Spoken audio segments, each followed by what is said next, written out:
3 ans après le premier Avengers, le film qui avait explosé des records au box-office et rapporté plus d'1,5 milliard de dollars à travers le monde, l'équipe de super-héros est de retour. Iron Man, Captain America, Hulk, Black Widow et Hawkeye remettent le couvert pour un duel titanesque.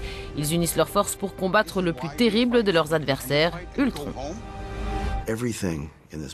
Tout dans ce film est une question d'équilibre entre les personnages, entre la lumière et l'obscurité, entre l'action et le dialogue, entre le bien et le mal.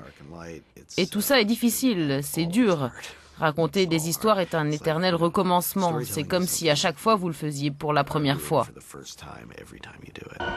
Avengers, l'ère d'Ultron, ou comment Tony Stark tente de relancer un programme de maintien de la paix jusque-là suspendu. Mais les choses tournent mal, les super-héros se dressent alors contre un être technologique terrifiant qui s'est juré d'éradiquer l'espèce humaine, Ultron donc.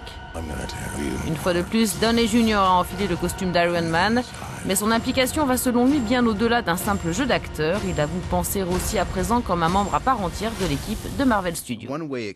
Dans un sens, cela vous empêche de trop vous concentrer sur vous-même, ce qui de toute façon est vraiment dangereux si vous êtes à la limite du narcissisme. La deuxième chose, plutôt cool, c'est que vous évoluez.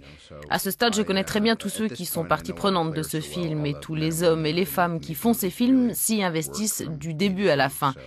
J'aime ce côté-là aussi de la caméra. La première d'Avengers, l'ère d'Ultron, c'était le 13 avril dernier à Los Angeles. Le film débarquera en force sur les écrans du monde entier le 22 avril prochain.